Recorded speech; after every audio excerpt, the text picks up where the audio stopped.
여러분, 다시 만나서 반갑습니다. 온라인상에서 여러분을 얼굴을 직접 보고 있지는 못하지만 여러분들이 앞에 있다고 생각하고 열심히 힘을 내서 강의하겠습니다. 여러분들도 제가 앞에 있다고 생각하시고 조금 긴장해서 여러분 함께 이 어려운 시기를 잘 헤쳐나갑시다. 지난 시간에는 여러분들이 실습이 어떤 식으로 진행이 되고 또 구성체가 어떻게 이루어지는지, 또한 우리나라 사회복지 실습의 역사와 미국 사회복지 실습의 역사를 살펴보았습니다. 이번 시간에는 여러분들이 직접 들어가서 실습을 해야 될 사회복지 실천의 현장에 대해서 좀 더 깊게 이해하도록 하는 시간을 가져보겠습니다. 사회복지는 인간의 삶과 밀접한 관련이 있으며, 이에 따라서 인간의 모든 삶의 유형에서 사회복지사가 활동하는 실천 현장으로 다양함을 갖고 있습니다. 사회복지 서비스를 직접 간접적으로 제공하는 장으로 점차 세분화되고 있는 사회복지 분야에서 여러분들은 전문 지식과 기술을 습득하고 전문성을 높이기 위해 여러분들이 실습하는 현장의 특성을 이해하고 각 현장에 적합한 역할과 기능을 수행하는 것이 먼저 필요하겠습니다. 사회복지 실천 현장은 좁은 의미와 넓은 의미에서 그 개념이 달라진다고 볼 수 있겠습니다. 좁은 의미에서 사회복지 실천 현장이란 말 그대로 실천이 이루어지고 있는 구체적인 장소 혹은 클라이언트에게 사회복지 서비스를 직접 간접적으로 제공하는 사회복지 기관을 의미하기도 합니다. 쉽게 말해서 물리적인 장소의 개념이라고 생각하시면 됩니다. 물리적인 장소의 개념으로 여러분들과 같은 미래의 사회복지사가 활동하는 구체적인 장소를 말합니다. 예를 들어서 종합사회복지관, 장애인 복지관 등을 들 수가 있겠죠.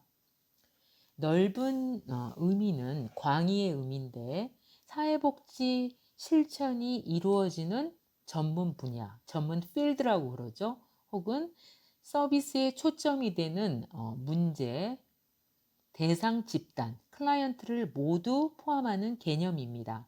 따라서 넓은 의미의 실천 현장은 단순히 좁은 의미의 물리적인 공간이나 장소만을 뜻하는 것이 아니라 사회복지 실천이 이루어지고 있는 실천 분야, 사회복지 서비스를 제공하기 위해 직접 간접적으로 관련되는 모든 분야들을 포괄하게 됩니다.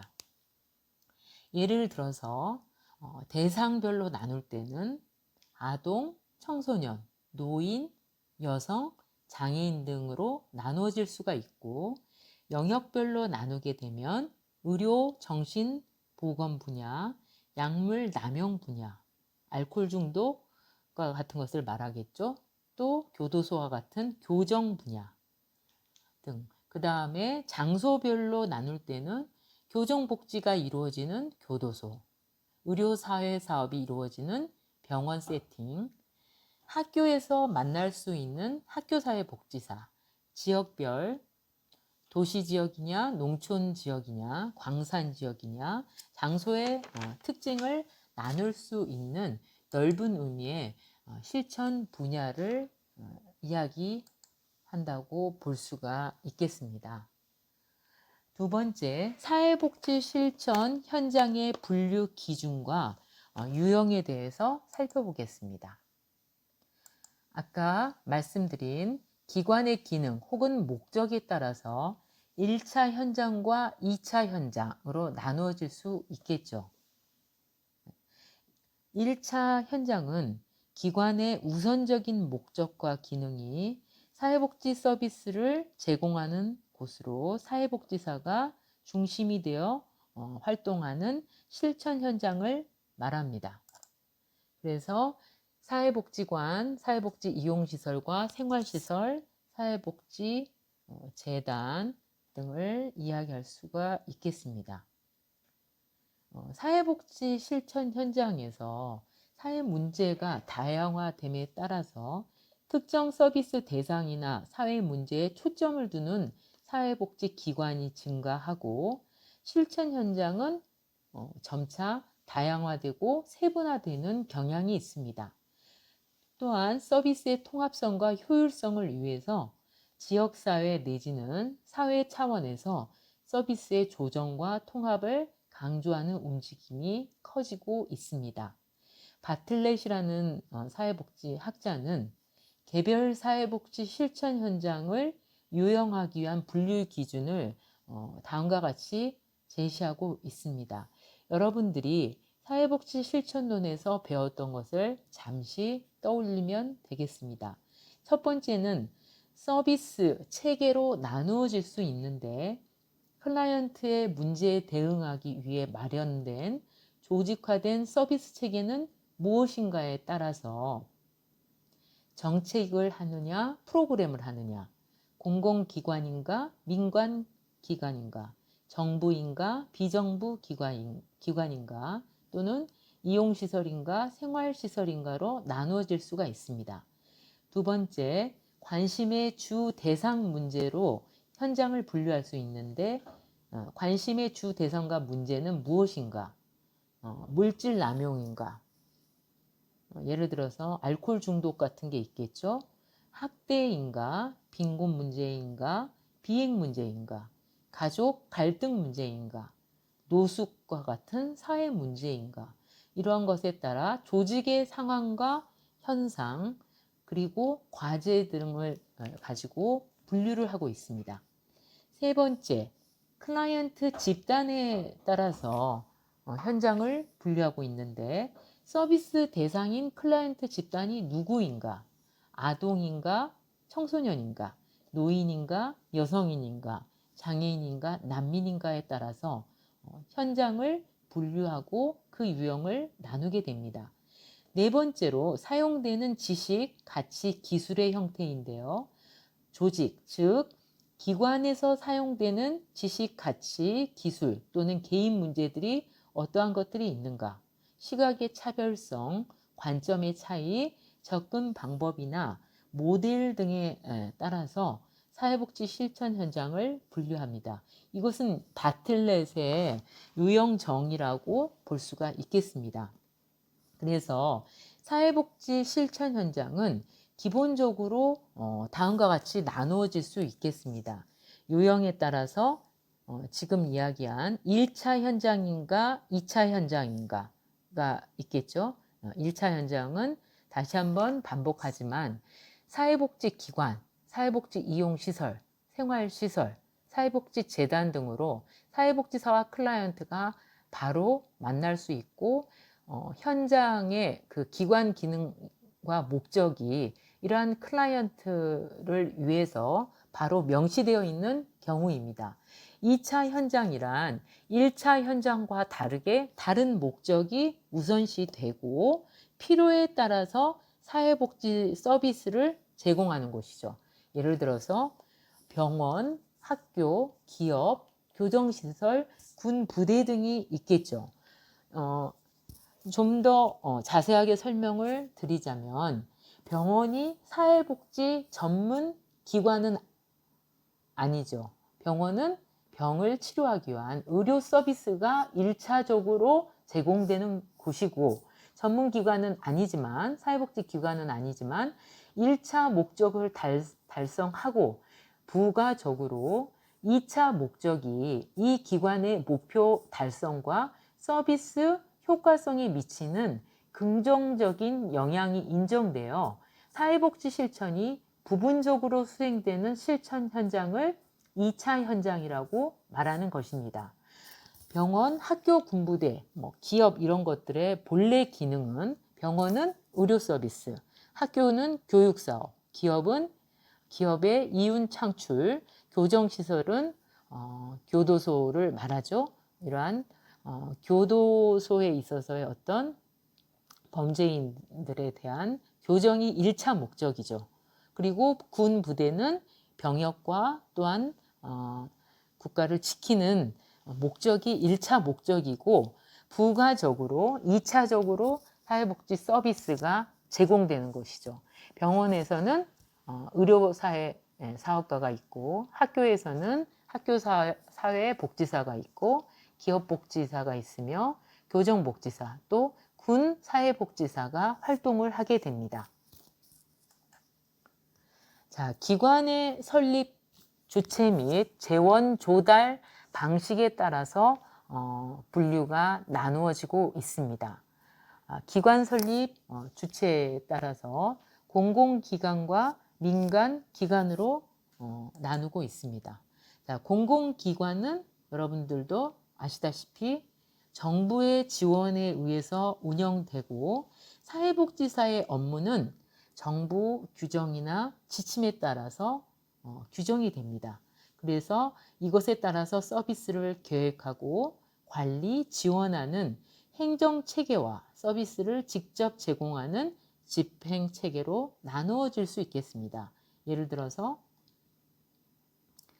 읍, 면, 동사무소를 이야기할 수 있겠죠. 자, 민간기관은 기관 설립 주체가 사회복지 관련 사업을 목적으로 하는 기관으로 기부금, 후원금, 재단 전입금, 기타 서비스 이용료 등을 주요 재원으로 하고 있습니다. 서비스를 직접 제공하는 사회 서비스 기관과 간접 서비스나 행정 지원을 위해 조직된 협의체로 나뉘어 볼 수 있겠습니다. 예를 들어서 사회복지법인, 재단, 사단법인, 종교단체, 시민사회단체 등은 공공기관이 아니라 민간기관으로 볼 수가 있겠습니다. 세 번째, 서비스 제공 방식에 따라서 서비스 기관과 서비스 행정기관으로 나눌 수 있겠습니다. 행정기관은 사회복지 서비스를 전달 체계를 효율적으로 운영하기 위해 행정 업무를 수행하고 각 기관 간 연계 및 협의 업무를 담당하게 됩니다. 업무상 사회복지사의 개입이 필요하거나 혹은 사회복지 실천 현장에 교류가 필요하기 때문에 사회복지 실천 현장으로 굉장히 중요한 역할을 담당하고 있습니다. 중앙정부 행정기관을 보게 되면 보건복지부, 교육과학기술부, 문화체육관광부 등이 있고, 민간행정기관으로는 사회복지공동모금회, 한국사회복지협의회 각 협의체들이 있겠습니다. 그리고 서비스 기관은 서비스 제공 방식이 직접적으로 이루어지게 되는데, 주요 대상이나 문제 영역에 따라서 서비스 기관이 분류되며 클라이언트에게 직접 서비스를 제공하는 것을 목적으로 하는 곳이 서비스 기관이라고 볼 수 있겠습니다. 서비스 기관에는 공적 부분과 민간 부분으로 또 나누어 볼 수 있는데, 공적 부분은 구청, 읍, 면, 동, 주민자치센터에서 여러분들이 사회복지 전담 공무원을 만나볼 수 있습니다. 민간 부분에서는 대부분의 사회복지 서비스를 제공하는 기관을 민간 부분에서 담당하고 있죠. 예를 들어서 아동 지역 상담소, 지역사회 복지관 등이 민간 부분에서 서비스 기관이라고 볼 수가 있겠습니다. 네 번째로 주거 서비스 제공 여부에 따라서 분류를 생활시설과 이용시설로 나눠 볼 수 있겠습니다. 자, 생활시설은 주거 서비스를 포함한 사회복지 서비스를 제공하는 기관을 말합니다. 사회복지 실천 현장에서 생활시설은 클라이언트가 개인적으로 활동을 할 수 없거나 부양가족의 능력이 부족해서 주거를 포함하여 재반 사회복지 서비스를 제공하는 기관을 말합니다. 예를 들어서 장애인 생활시설, 보육원, 청소년 쉼터, 치매 요양센터, 노인 요양원 등 주거 서비스가 이루어진 것이 생활시설로 볼 수가 있겠습니다. 그러면 주거 서비스는 제공하지 않으면서 지역사회에 거주하는 클라이언트를 대상으로 사회복지 서비스를 제공하는 기관을 이용시설로 분류를 할 수 있겠습니다. 그래서 예를 들면 재가복지센터, 장애인복지관, 청소년 상담센터, 치매 주간보호센터 등을 말하는데, 이곳에서 주거 서비스는 이루어지지 않고 이용을 하면서 사회복지 서비스를 받게 되는 것을 의미하게 됩니다. 이윤 추구 여부에 따라서 영리기관과 비영리 기관으로 나눌 수 있겠습니다. 여러분들이 앞에서 배웠던 공공기관은 비영리기관에 해당되고, 민간기관은 영리기관에 해당된다고도 볼 수가 있겠습니다. 서비스 영역별로 대상, 클라이언트 대상이 누구인가에 따라서 서비스 영역별로 사회복지 실천 현장이 분류가 됩니다. 아동이냐, 청소년이냐, 또한 장애인이냐, 노인, 여성, 가족, 의료 분야, 소득 보장 분야 등에 따라서 사회복지 실천 현장이 달라질 수 있겠습니다.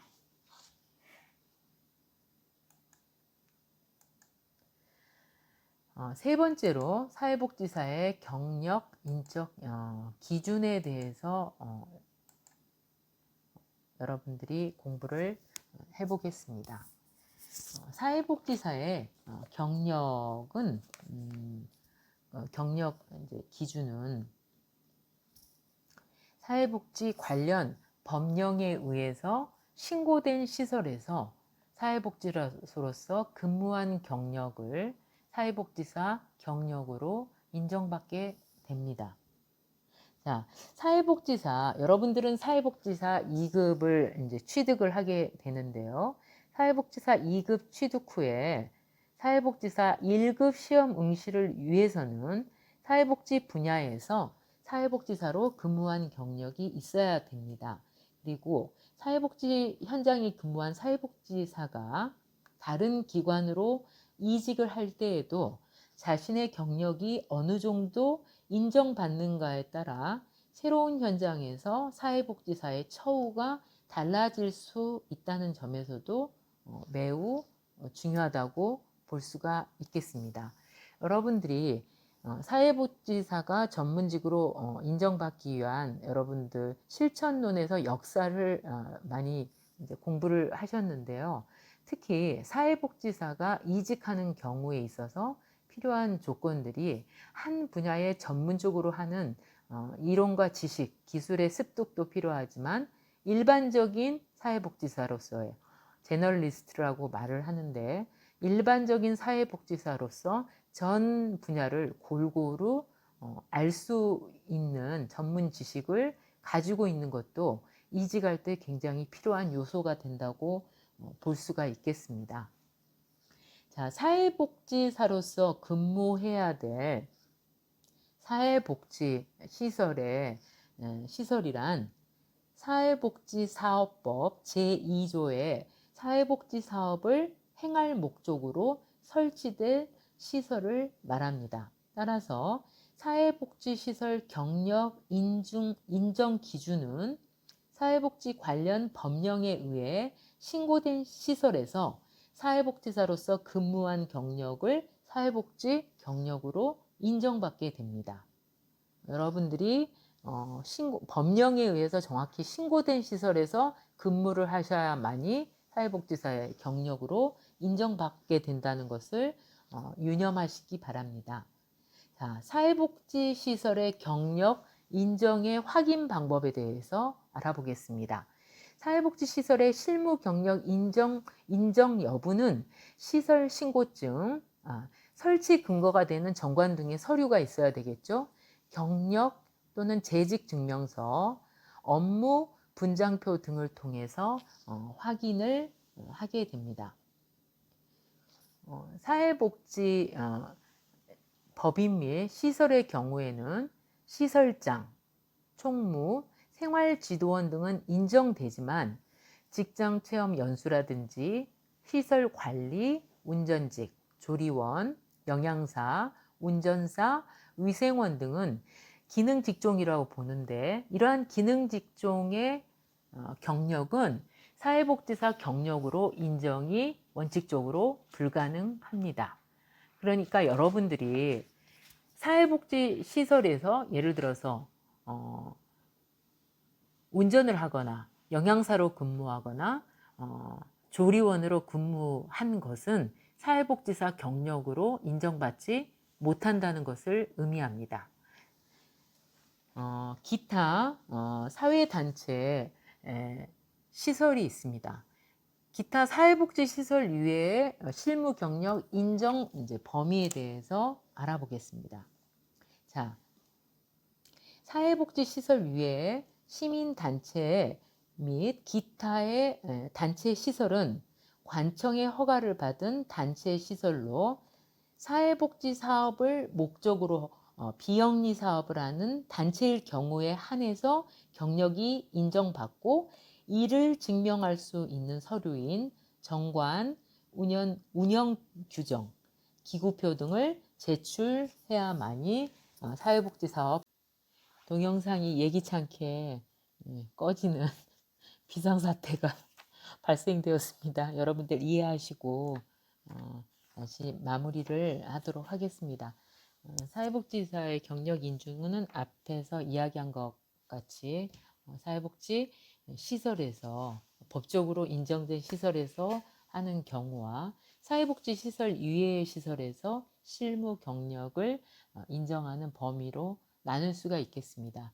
시민단체 및 기타 단체 시설은 반드시 관청의 허가를 받은 단체 또는 시설로 사회사업 목적인 비영리 사업을 하는 단체에 한해서 경력을 인정하고 이를 증명할 수 있는 서류, 정관 등을 제출할 수 있으면 여러분들이 그곳에서 근무를 하신 것들이 경력이 인정된다고 볼 수가 있겠습니다. 그러면 이제 지금 파워포인트 화면에는 나와 있지 않는데 인정되지 않는 사례에 대해서 조금 여러분들이 조금 헷갈려 할 수 있는 기관 및 단체에 대한 설명으로 이번 장을 마무리 한번 해보겠습니다. 법에서 우리가 노인장기 요양보험법이 있는데 노인장기 요양 보험법 또는 노인복지법에 의해서 제가 장기 요양기관이라는 것이 있고 노인복지 기관에 의거하여 설치된 이제 기관이 있죠. 이러한 기관에서 예를 들어서 요양보호사로 내가 근무를 했을 경우에 자, 노인복지법에 의거 설치된 기관에서 요양보호사 경력은 2016년 2월 29일까지의 경력만 인정이 가능하고 2016년 3월 1일부터 근무하게 되면 인정이 불가능하다는 법적인 조항이 나와 있습니다. 그리고 초, 중, 고등학교에서 방과 후 교사로 근무한 것도 사회복지사로서 인정되지 않습니다. 특수학교나 특수학급처럼 장애인에 대한 특수교육법에 의해서 특수교육 보조원으로 일했을 경우에도 사회복지사로서 인정되지 않습니다. 각종 사회복지 시설이 있는데 예를 들어서 의료법이나 간호조무사 및 의료 유사사업에 관한 규칙에 의해서 여러분들이 간호사나 간호조무사로 근무를 했을 경우에도 사회복지사로서의 경력이 인정되지가 않다는 것을 유념하셨으면 좋겠습니다. 건강보험법이나 국민연금법에 의해서 국민건강보험공단이나 국민연금관리공단에서 직원으로 근무를 했어도 여러분들이 좀 혼란을 가져올 수 있는데 그게 사회복지 사업과 관계된 직종이라고 할지라도 법에 의해서 여러 가지 정관이나 법적인 운영 규정, 기구표 등을 제출할 수 없기 때문에 여기에 직원으로서 근무를 했어도 사회복지사로서의 경력이 인정되지가 않습니다. 좀 더 혼동이 올 수 있는 것은 예를 들어서 장애아동 복지지원법에 의해 설립된 발달 재활 서비스 제공 기관에서 여러분들이 치료사나 강사로 일을 한다고 했을지라도 여러분들은 사회복지사로서의 경력을 인정받을 수 없게 되는 거죠. 기타로서 직장체험 연수, 고용지원센터, 지방 자치단체 또는 전국 재해대책협의회 등에서 실시한 인력으로서 여러분들이 경력을 사회복지사로 이중적으로 인정을 하지는 않습니다. 여러분들이 이러한 부분을 잘 유념하시기 바랍니다. 예를 들어서 또 하나 말씀드리고 싶은 거는 별도 자격증 소지자가 해당 직종의 정원으로 근무한 것도 인정이 불가능한데 여러분들이 청소년 지도사나 청소년 상담사를 여러분들이 취득을 하신 분도 있을 것이고 취득 예정인 분도 있을 것입니다. 이러한 청소년 지도사, 청소년 상담사, 사회복지 업무와 비슷한 것 같아도 사회복지사로서의 경력은 인정되지 않습니다. 마찬가지로 간호사, 간호조무사, 물리치료사, 보육교사, 수화통역사, 영양사, 요양보호사, 의사, 조산사, 직업재활사, 치과의사, 한의사 등 사회복지와 유사 업종에 근무한다고 할지라도 사회복지사로서의 경력은 인정받지 못한다는 것을 여러분들이 유념하셨으면 좋겠습니다. 이상으로 여러분들이 사회복지 실천의 현장에 대해서 개념과 또한 사회복지 현장의 분류 기준과 유형 그리고 사회복지사의 경력이 인정되는 현장에 대해서 이번 시간에는 공부하였습니다. 수고하셨습니다.